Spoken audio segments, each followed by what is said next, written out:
It's a process of substituting what you can have for the things that you should avoid, and makes it a lot easier. Like if you can't have white potatoes, you can have sweet potatoes.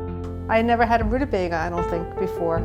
You know, you throw some salt in there, a little butter if you want, or some ghee, and you're good to go. I mean, my children now know what all of those things are. And they're much more open to trying different foods than we ever were. Right.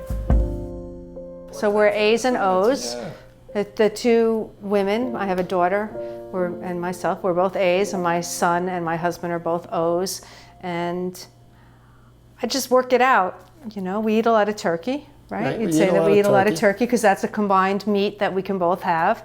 And then the vegetables are usually something that's good for both of us. Yeah, it's universal. And then maybe, you know, George and I will have a piece of steak. I'll have tofu or I'll make some tempeh. Yeah. I'm Andrea Cayea, and I was born and raised in Port Washington, New York. I'm Jeff Cayea, and I got married and had to live in Port Washington, New York with my lovely wife. In 1989, after coming back from a kayaking trip, I had blood in my stool. And turned out, I thought I had picked up Giardia or some form of parasite or something, but it turned out to be eventually ulcerative colitis. So his energy was gone, he was listless, he didn't feel well. I was anemic. And I'm a nurse, and I was working in a local hospital. We went to a physician at the time when he had lost all this weight, and the doctor seemed to make him sicker.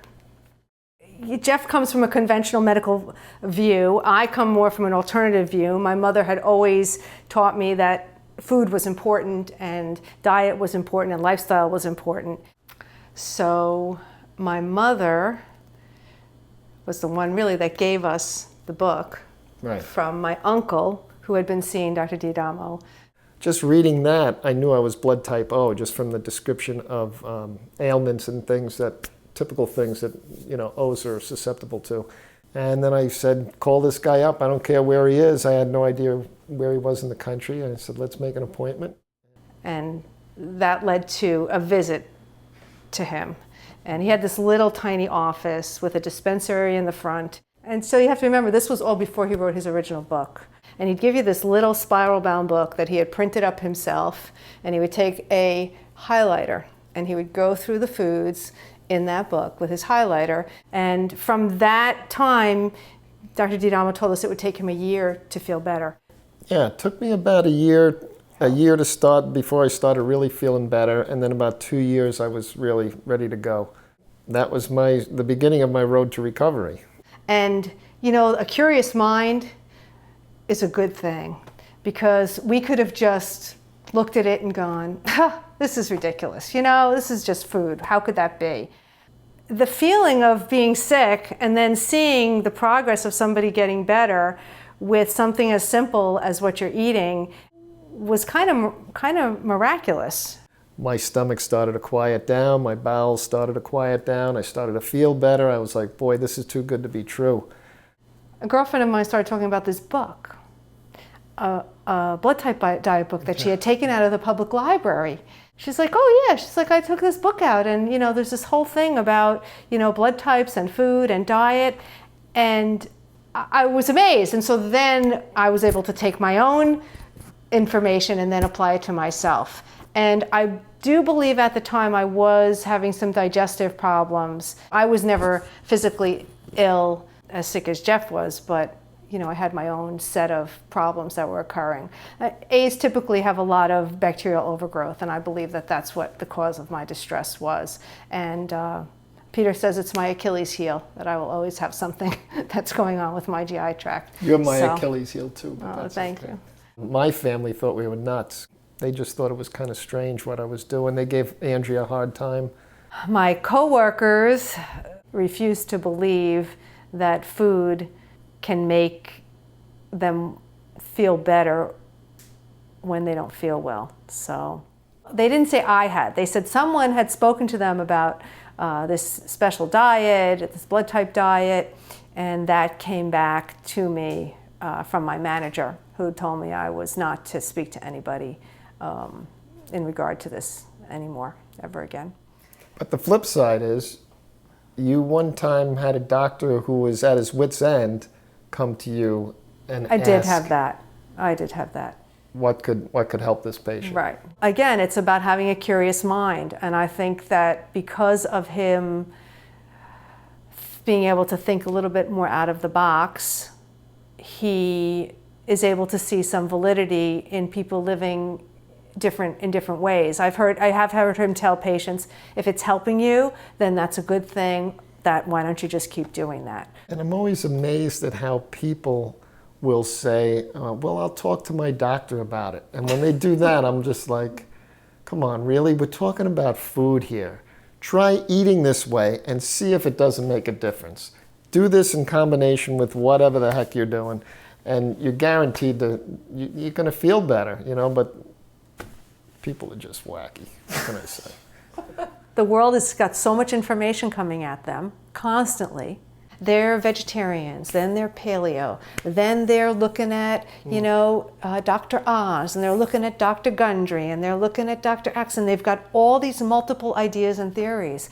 And so they can't make sense out of it. But if through the lens of your specific individual blood type as a starting point, but through that lens, everything will get clearer. I had a friend, he's 42 years old, and he's got terrible gout. And his wife dragged him up there. He started doing the diet. No, the first thing was the rheumatologist told him he's going to be on the drugs forever. Oh, that's true. And he's never going to get off the drugs, and you're going to have this the rest of your life. So kind of like get over it. And it freaked his wife out, and she said, I don't want you on those drugs the rest of your life. And so she dragged him up to see Peter and to the Center of Excellence and get a workup done. And he told me, he says, I don't know if this is doing anything. But after 2 months, he said, all of a sudden, boom, the gout was gone. There was no pain anymore.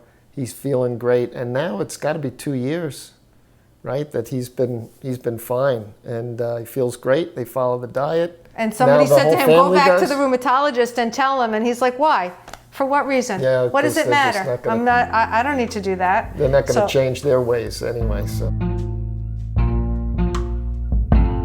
The food is more satisfying, and so you're not as hungry. You don't look for all these extra things in your diet because you're nourished. So why would you want to eat potato chips? I don't know why anybody would eat them. No, I still like potato chips. I just think balance is important, and balance in food, balance in lifestyle. Yeah. And look what it did for me.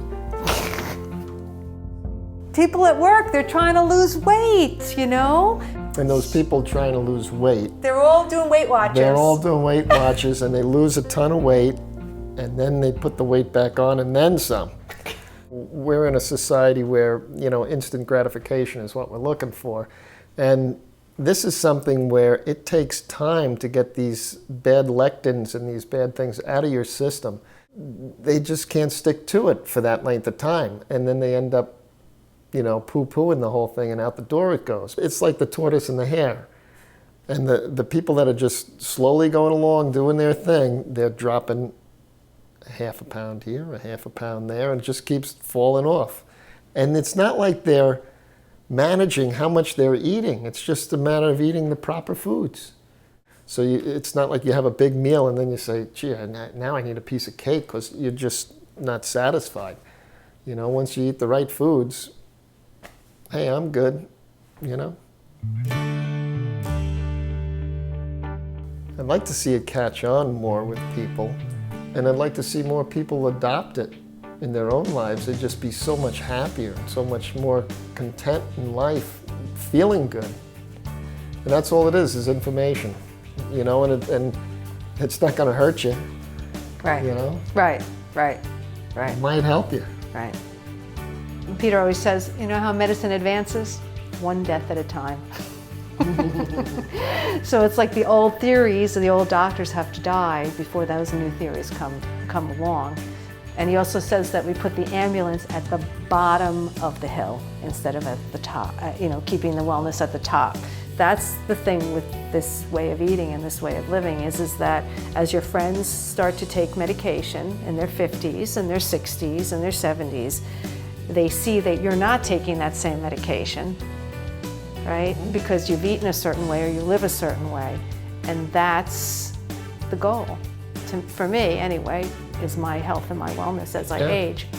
But I think as we get older, I think maybe more people will start to say, gee, you know, they look pretty good, those two old people down there. Yeah, I'm looking pretty good for 75, right? You know, it would make a world of difference for a lot of people. I can envision that tray in the hospital. Which meal do you want? An A, an O, a B, or an AB tray? I don't think it's happening anytime soon. No. I'll tell you, it introduced us to a lot more people that we didn't know before. Oh, absolutely. I mean, over the years, we've met... You, Eric? Yeah.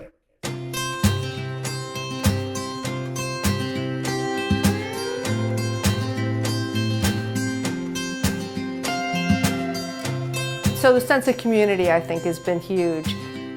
Give credit where credit is due. He's done some amazing, astonishing work. He and Martha's generosity, their concern for people. I think he's really, he's a healer. He's really interested in the patient. I wouldn't see him for months or even years at a time. He would sometimes call me up and he'd say that, I'm just see your folder here in the file. I just want to know how you doing, how you feeling, you know? I've never had that with a doctor before. It's not that he says a lot either. No. He says, like, I'm going to tell you what to do, but the work that you're going to do when you're home, that's the part that's the most important. I can't do that part for you. He empowers you to do the work. And once you apply it, you're going to feel better. He's not going to give you a little magic pill and say, here, here's all your fruits and vegetables in this little magic pill. No, you have to go and actually do that work. And in doing that work, you're going to realize that you have the power over your own physical body to make yourself well.